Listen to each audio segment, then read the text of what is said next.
अस्सलाम वालेकुम dear students. कुछ लेक्चर स्टार्ट करने से पहले मैं डिस्कस कर लूँ कि कुछ स्टूडेंट्स के कमेंट सेक्शन में कमेंट आ रहे थे कि असाइनमेंट क्या बनानी है। तो असाइनमेंट के हवाले से बेटा आप लोगों ने जो हमने आज तक पढ़ लिया है, यानी कि आज का टॉपिक जो है ये मैं ब्लीडिंग तक पढ़ा रहा हूँ, यानी कि टाइप्स ऑफ ट्रांसपायरेशन से पहले पहले हमने कवर कर लिया है। यहाँ तक आप लोगों ने जो है वो टोटल 10 शॉर्ट क्वेश्चंस जो हैं विद आंसर्स उनको असाइनमेंट के अंदर राइट करना है। मैं साथ में जो है वो लेक्चर के दौरान बताता भी रहा हूँ कि कौन कौन से शॉर्ट क्वेश्चंस हैं। उन शॉर्ट क्वेश्चंस को लिख के आप लोगों ने अपने रेलेवेंट टीचर जो हैं उनको सबमिट करवा देनी है सैटरडे वाले दिन। तो चलते हैं आज के टॉपिक की तरफ। उससे पहले जो है वो मैं कल के टॉपिक को डिस्कस कर लूँ थोड़ा सा, कि हमने एसेंट ऑफ सैप को शुरू किया हुआ है और एसेंट ऑफ सैप के अंदर हमने पढ़ा था कि डिफरेंट टाइप्स की थ्योरीज जो हैं वो दी जाती हैं कि किस तरह से वाटर और मिनरल्स की ट्रांसपोर्ट होती है प्लांट्स की रूट से प्लांट्स के एरियल पार्ट्स तक। अब हम कल डिस्कस जो करके आए हैं उसके अंदर हमने एक थ्योरी पढ़ी थी, कोहेजन टेंशन थ्योरी। अभी आज जिस थ्योरी को डिस्कस करने जा रहे हैं इसमें हमारे पास एक रूट प्रेशर की थ्योरी है, दूसरा जो है वो इम्बाइबेशन की थ्योरी है, और इसके साथ ही में एक और टॉपिक भी है इसी के रेलेवेंट, ब्लीडिंग का टॉपिक। इन तीनों टॉपिक्स को डिटेल के साथ डिस्कस करते हैं। चलते हैं जी व्हाइट बोर्ड की तरफ। तो ट्रांसपोर्ट के अंदर सबसे पहले हमारे पास हेडिंग रूट प्रेशर की। रूट प्रेशर एक्चुअली होता क्या है, ये एक स्पेसिफिक टाइप का प्रेशर है जो कहाँ पे जनरेट होगा, जो प्लांट की रूट्स के अंदर जनरेट होगा। प्लांट्स की रूट के अंदर ये प्रेशर जनरेट जो हो रहा है, ये प्रेशर एक स्पेसिफिक फोर्स प्रोवाइड करता है ताकि पानी जो है वो प्लांट के एरियल पार्ट्स में मूव कर सके। ये प्रेशर जनरेट कैसे किया जाता है, इस प्रेशर को जनरेट करने के अंदर जो सबसे इम्पोर्टेंट रोल प्ले है वो है डिफरेंट टाइप्स के साल्ट्स का। एक्चुअली ये डिफरेंट टाइप्स के साल्ट्स और सल्यूट्स जो हैं ये अपना रोल प्ले करते हैं इस रूट प्रेशर को जनरेट करने में। ये रूट प्रेशर साल्ट्स और सल्यूट की मदद से किस तरह से जनरेट होता है, तो इस डायग्राम की तरफ फोकस कीजिएगा। ये हमें जो है वो इसमें कॉन्सेप्ट प्रोवाइड करेगी कि किस तरीके से ये रूट प्रेशर जनरेट किया जा रहा है।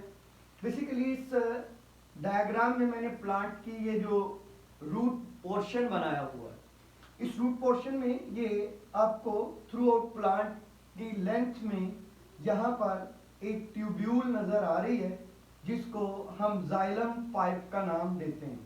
जाइलम के वेस्कुलर बंडल्स इन प्लांट की रूट से शुरू होकर प्लांट्स के एरियल पार्ट्स, प्लांट्स के लीव्स तक एक्सटेंड किए हुए।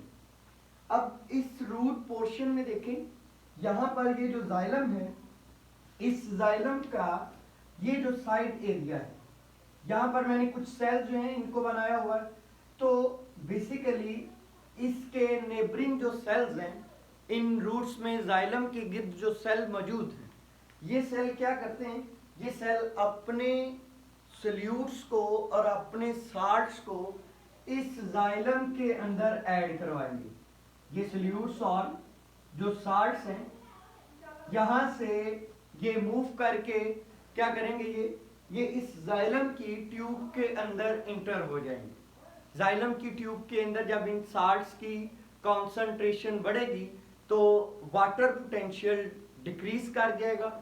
इस वाटर पोटेंशियल के डिक्रीज करने की वजह से एक प्रेशर जनरेट होगा जिसको हम रूट प्रेशर के नाम से जानते हैं, और ये रूट प्रेशर फिर ऑस्मोसिस के जरिए वाटर को भी इसके अंदर मूव करने में हेल्प करेगा।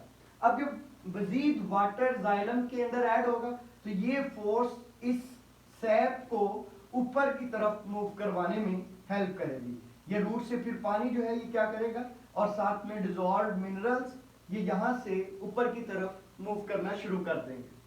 अब यहाँ तक पानी जाइलम तक किस वे में मूव करता है, या जो सॉइल से वाटर इंटर हो रहा है सेल के अंदर, रूट के सेल से फिर ये पानी जाइलम तक पहुंच रहा है। तो ये पानी किस तरह से पहुंचता है, इसके मुतालिक हम पिछले लेक्चर में डिस्कस करके आ चुके हैं कि ये 3 पाथवे फॉलो करता है, जिनमें से एक एपोप्लास्ट पाथवे है, एक को हम सिम्प्लास्ट पाथवे के नाम से जानते हैं, और एक जो पाथवे है इसको हम वैक्यूलर पाथवे के नाम से जानते हैं।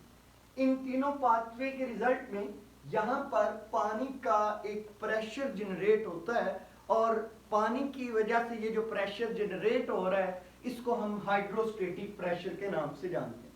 यही हाइड्रोस्टेटिक प्रेशर बेसिकली जो है ये रूट प्रेशर की वजह बनता है। तो तकरीबन कितना रूट प्रेशर यहाँ पे डेवलप होगा, या फिर फोर्स जो है वो कितनी डेवलप होगी, तो तकरीबन 100 to 200 किलो पास्कल के करीब ये यहाँ पे प्रेशर डेवलप होगा। लेकिन समटाइम जो है वो 800 किलो पास्कल तक भी प्रेशर जनरेट हो जाता है, लेकिन ये हर प्लांट के केस में ऐसा नहीं होता।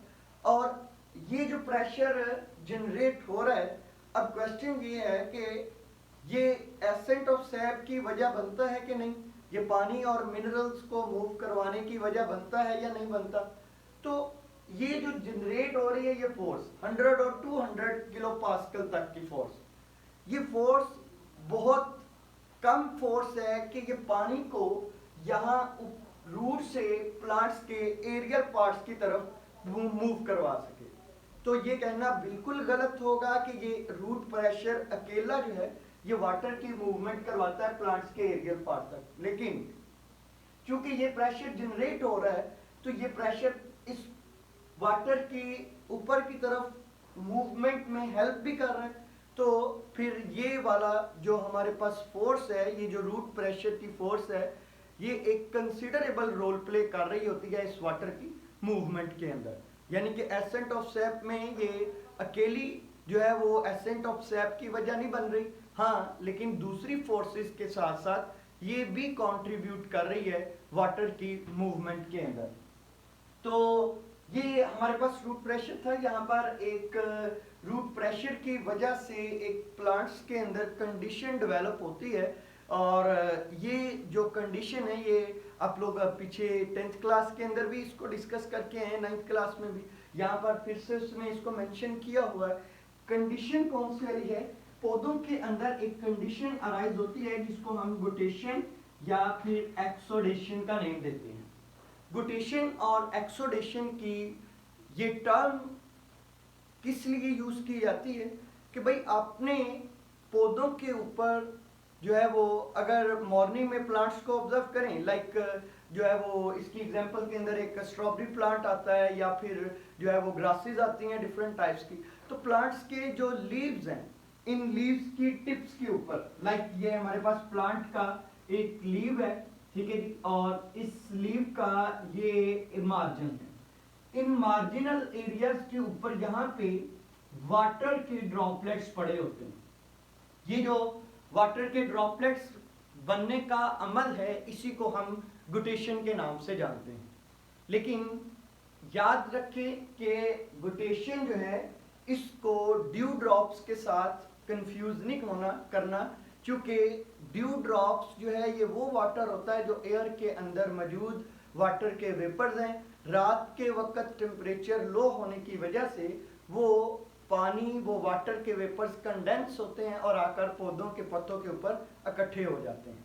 तो अगर तो पानी हवा से वाटर के वेपर्स कंडेंस होकर नीचे आकर गिरें और प्लांट्स के लीव्स के ऊपर ड्रॉप्स की शक्ल में स्टे करें, तो उसको हम गुटेशन के नाम से जानते हैं। लेकिन अगर पानी पौधे के अपने अंदर से एक स्पेसिफिक फोर्स की वजह से, या फिर कह लें कि इन पौधों के अंदर खास किस्म के ग्लैंड्स मौजूद होते हैं, और इन ग्लैंड्स को, ये सिक्रेटिंग ग्लैंड्स जो हैं, इन ग्लैंड्स को हम हाइडाथॉर्ड्स के नाम से जानते हैं। ये हाइडाथॉर्ड्स पोर्स की तरह जो है वो सुराख जो मौजूद हैं लीव्स के मार्जिनल एरिया में, वहां से ये हाइडाथॉर्ड्स वाटर के ड्रॉपलेट्स को प्रेशर की वजह से बाहर रिलीज करेंगे, और ये पानी पौधों के लीव्स के मार्जिनल एरिया के ऊपर ड्रॉप्स की शक्ल में इकट्ठा हो जाएगा। तो इस प्रोसेस को हम गुटेशन का नाम देते हैं। गुटेशन बेसिकली कब होती है? गुटेशन दिन के वक्त नहीं होती, गुटेशन रात के वक्त होती है मोस्टली। रात के वक्त मोस्टली किस वजह से हो रही होती है? चूंकि पौधे के स्टोमेटा बंद होते हैं, तो स्टोमेटा बंद होने की वजह से वाटर जो है वो बाहर मूव नहीं कर पाता ट्रांसपायरेशन के जरिए। लेकिन यहाँ पर फिर जब स्टोमेटा बंद है तो रूट्स के अंदर ये रूट प्रेशर डेवलप होगा। ये रूट प्रेशर क्या करेगा? ये फोर्स लगाएगा, एक फोर्स अंदर ही पौधे की बॉडी के अंदर ही जनरेट करवाएगा, और उस फोर्स की वजह से पानी जो है वो बाहर फोर्सली मूव करेगा इन ग्लैंड्स के जरिए, और इस अमल को हम गुटेशन का नाम देते हैं। मैं इसकी एग्जांपल दोबारा से रिपीट कर दूं कि ये मोस्टली गुटेशन का अमल किन प्लांट्स में ऑब्जर्व किया जा सकता है। एक स्ट्रॉबेरी प्लांट जो है, आजकल उनकी हार्वेस्टिंग जो है वो हो रही है, कुछ ही दिनों के बाद उनके लीव्स जो है वो अपीयर होना शुरू होंगे, तो उनके अंदर गुटेशन जो है ऑब्जर्व की जा सकती है। इसी तरह से जो ग्रासेस हैं उनके अंदर भी गुटेशन जो है इसको ऑब्जर्व किया जा सकता है। तो ये हमारे पास ऑल अबाउट रूट प्रेशर के मुतालिक था। अगली हेडिंग की तरफ चलते हैं। अगली हेडिंग हमारे पास कौन सी वाली है? इम्बाइबेशन की हेडिंग। इम्बाइबेशन एक्चुअली सैक्स साइंटिस्ट का नेम है, 1874 के अंदर उसने इस टर्म को डिस्क्राइब किया। सैक्स क्या कहता है कि पानी के मॉलिक्यूल जो है पौधे की सेल वॉल, ये आपने पढ़ा हुआ है कि प्लांट का जो सेल होता है, इस प्लांट के सेल की बाहर की तरफ इसकी सेल वॉल मौजूद होती है और ये अंदर की तरफ इसकी सेल मेम्ब्रेन मौजूद होती है। तो सैक का कहना ये था कि ये वाटर के मॉलिक्यूल्स इस सेल वॉल के साथ साथ मूव करते हैं। अब ये सेल वॉल के साथ साथ मूव किस वजह से करते हैं? ये इम्बाइबेशन की वजह से। इम्बाइबेशन यानी कि पानी को जज़ब करने की जो सलाहियत है, इसी को हम इम्बाइबेशन की सेंस में लेते हैं। अब ये वाटर के मॉलिक्यूल सेल वॉल के साथ क्यों मूव कर रहे हैं, इसके पीछे रीजन क्या है? बेसिकली सेल वॉल हम जानते हैं कि मुख्तलिफ तरह के सब्सटेंसेस के ऊपर मशमूल है। इसके अंदर जो मॉलिक्यूल्स मौजूद होते हैं कॉम्प्लेक्स टाइप के, इसमें हमारे पास मैक्रोमोलिक्यूल्स, सेलुलोज आता है, फिर इसी तरह से इसमें पैक्टिन मौजूद होती है सेल वॉल के अंदर, फिर इसी तरीके से लिग्निन जो है ये प्रेजेंट होती है। लिग्निन के साथ साथ फिर इसमें हेमीसेलुलोज वगैरह जो ये भी प्रेजेंट होती है। तो ये सारे जो हमारे पास मॉलिक्यूल्स हैं, ये मॉलिक्यूल्स वाटर के साथ अट्रैक्शन शो करते हैं। तो जब ये वाटर के साथ अट्रैक्शन शो करेंगे तो ये पानी को अपने अंदर जज़ब कर लेंगे। अब वाटर के मॉलिक्यूल इन कॉम्प्लेक्स टाइप के मॉलिक्यूल्स के अंदर जज़ब हो जाएंगे और ये अपनी हाई कॉन्सेंट्रेशन वाले एरिया से सेल वॉल के अंदर ही लो कॉन्सेंट्रेशन वाले एरिया की तरफ मूव करेंगे। इसी तरीके से ये एक सेल से दूसरे सेल में, फिर तीसरे, चौथे, और इस तरह से प्लांट के अंदर ये भी वाटर की मूवमेंट की एक मेजर जो है वो वजह बनते हैं। अब इस इम्बाइबेशन के अंदर दो इंपॉर्टेंट फैक्टर्स जो हैं वो रोल प्ले कर रहे हैं। इम्बाइबेशन दो इंपॉर्टेंट फैक्टर्स की वजह से होती है। इन फैक्टर्स के अंदर एक तो प्लांट की सेल वॉल का ड्राई होना। देखें, आप कोई भी कपड़ा ले लें, उसको ड्राई, तो उसके ऊपर अगर पानी आप डालते हैं तो वो पानी को जज़ब कर लेता है। लेकिन इसके अगेंस्ट अगर आप एक गीला कपड़ा ले और उसके ऊपर पानी डालें तो वो पानी को ज़्यादा जज़ब नहीं करेगा, क्योंकि वो पहले ही मुकम्मल तौर पर इम्बाइब हुआ पड़ा है। उसकी वाटर को एब्जॉर्ब करने की जो कैपेसिटी थी वो उस कैपेसिटी को फुलफिल कर चुका है।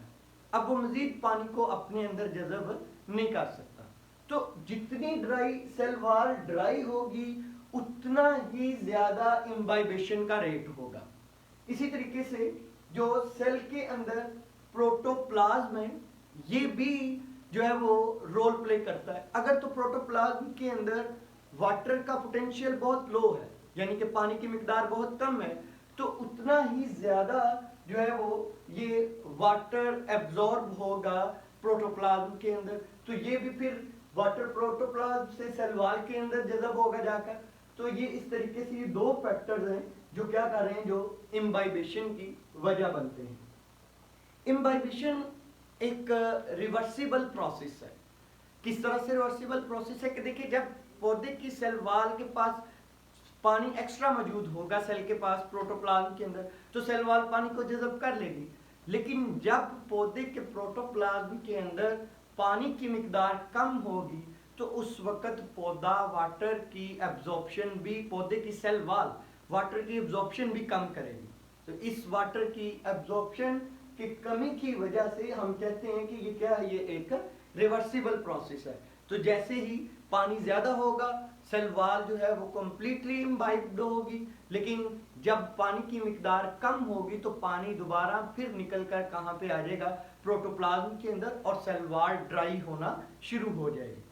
इस वजह से इसको बोला जाता है कि ये एक रिवर्सिबल प्रोसेस है। अब इस इम्बाइबेशन का प्लांट के जो है वो एसेंट ऑफ सैप के अंदर तो रोल है ही, लेकिन इसके साथ साथ ये प्लांट की ग्रोथ के अंदर भी बहुत इंपॉर्टेंट रोल प्ले करता है। जैसा कि प्लांट की सीड्स की जर्मिनेशन के अंदर बड़ा रोल प्ले कर रहा है। आप लोगों ने घर के अंदर जो है वो पकाने से पहले चनों को भिगो के रखा होगा। तो चने जब हम भिगो के रखते हैं तो एक स्पेसिफिक टाइम पीरियड के बाद अगर उनको ऑब्जर्व किया जाए तो उनका साइज इंक्रीज कर जाता है। भाई ये साइज इंक्रीज क्यों कर गया? ये साइज बेसिकली इसी वजह से इंक्रीज किया कि उस सीड ने वाटर को एम्बाइब कर लिया, पानी को जज़ब कर लिया। तो पानी जज़ब करने की वजह से सीड के अंदर एक हाइड्रोस्टेटिक प्रेशर डेवलप हुआ, और ये जो हमारे पास सीड था, ये सीड क्या करेगा, ये सीड अपने साइज के अंदर इंक्रीज पैदा कर लेगा। ये कितना साइज में इंक्रीज पैदा कर देता है कि जब सीड पानी को जज़ब करता है तो तकरीबन 200 टाइम्स पौधे के इस सीड का साइज इंक्रीज हो जाएगा। अब ये जो साइज इंक्रीज हुआ है ये भी किस वजह से हुआ है? ये भी इम्बाइबेशन की वजह से हुआ है। अगर हम ड्राई सीड को पानी के अंदर रखते हैं तो वो अपने साइज के अंदर कितना अपने वॉल्यूम में इजाफा करता है, तकरीबन 200 टाइम्स, 200 गुना अपने वॉल्यूम को इंक्रीज कर लेता है पानी को इम्बाइब करने की वजह से।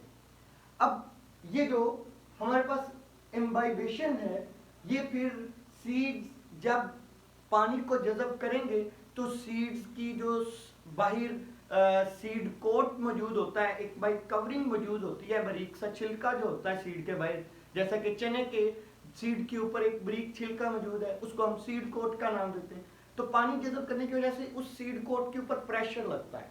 जब प्रेशर लगेगा तो सीड कोट फट जाएगा, रप्चर कर जाएगा, और जैसे ही सीड कोट रप्चर करेगा तो अब पौधे के उस सीड में मौजूद एम्ब्रियो को रास्ता मिल जाएगा ग्रो करने के लिए, और वो वहां से ग्रो करता हुआ बाहर आएगा और अपनी रेडिकल और प्लोम्यूल को सीड से बाहर निकाल देगा। तो इस तरीके से फिर इम्बाइबेशन जो है वो सीड जर्मिनेशन के अंदर बहुत ही अहम किरदार अदा करती है। तो ये हमारे पास सारे का सारा कॉन्सेप्ट था इम्बाइबेशन का। ये भी एसेंट ऑफ सैप के अंदर जो है वो रोल प्ले करता है। तो साथ में हमने ये भी पढ़ लिया कि सीड जर्मिनेशन के अंदर भी रोल प्ले कर रहा है। बड़ा ही इंपॉर्टेंट ये भी शॉर्ट क्वेश्चन है, और एमसीक्यूज के हवाले से भी जो है वो इसको टच किया जाता है। इसी तरीके से अब अगली टर्म की तरफ चलते हैं। ये जो हमारे पास लास्ट टर्म है आज के टॉपिक की, वो कौन से वाली है? वो है ब्लीडिंग। देखो, ब्लीडिंग का वर्ड हम यूज करते हैं जब किसी जानदार की बॉडी के ऊपर कट लगता है और ब्लड बाहर निकलना शुरू हो जाता है। तो इस हम प्रोसेस को हम ब्लीडिंग की टर्म से प्रोनाउंस करते हैं। अब पौधों के अंदर भी ब्लीडिंग होती है। पौधों के अंदर किस तरह से ब्लीडिंग होती है कि जब हम पौधे की स्टेम के ऊपर कट लगाएं, जैसा कि अगर आप जो है वो बनियान के पौधे की बात करो, यानी कि बोर्ड का पौधा जो है, बरगद का दरख्त, उसकी बॉडी के ऊपर अगर कट लगाओ ना, तो या उसका लीफ तोड़ लें, तो उसके लीफ जहां से हमने तोड़ा है वहां से एक मिल्की फ्लूइड बाहर निकलेगा, वही बेसिकली एसेंट है, सैप है। वो सैप जो है जब बाहर निकलता है फोर्स की वजह से, तो उसको हम ब्लीडिंग के नाम से जानते हैं। इसी तरह से बहुत सारे और डिफरेंट टाइप्स के प्लांट्स के अंदर जब उनकी बॉडी के ऊपर कट लग जाए या उनकी बॉडी के ऊपर टैप किया जाए किसी चीज की मदद से, नुकीली चीज की मदद से, तो गहरा कट लगता है और इस कट के रिजल्ट में उसका जो सैप है, उसका सैप बड़ी स्पीड के साथ बाजुकात जो है वो बाहर निकल रहा होता है। बाज पौधों के अंदर सैप के बाहर निकलने की स्पीड कम होती है और बाज पौधों के अंदर सैप के बाहर निकलने की स्पीड बहुत ज्यादा होती है। जैसा कि मैंने आपको ये बरगद के दरख्त की यानी कि बनियान बरगद यानी बोर्ड का दरख्त जो है उसकी एग्जाम्पल दी कि जब उसको कट लगाया जाता है तो उसमें से सैप बड़ी स्पीड के साथ बाहर निकल रहा होता है और कुछ प्लांट्स के अंदर इसकी स्पीड जो है वो स्लो होती है। अब कौन कौन से वाले प्लांट जो हैं ब्लीडिंग प्रोसेस को शो करते हैं, इसके अंदर एक तो मैंने आपको बरगद की एग्जांपल दे दी, दूसरा हमारे पास जो है ग्रेप वाइन अंगूरों की बेल का पौधा जो है, ये बेल जो है ये भी क्या करती है, ये भी ब्लीडिंग फिनोमेना शो करती है। फिर पाम प्लांट, पाम जितने भी हैं, जिस तरह हमारे पास टेबल पाम है, कंगी पाम है और भी मुख्तलिफ टाइप्स के और भी पाम्स मौजूद हैं, तो ये भी ब्लीडिंग फिनोमेना को शो करते हैं। फिर इसी तरह से शुगर मेपल प्लांट है, ये मेपल ट्री जो है ये भी क्या करता है, ये भी ब्लीडिंग फिनोमेना को शो कर रहा होता है।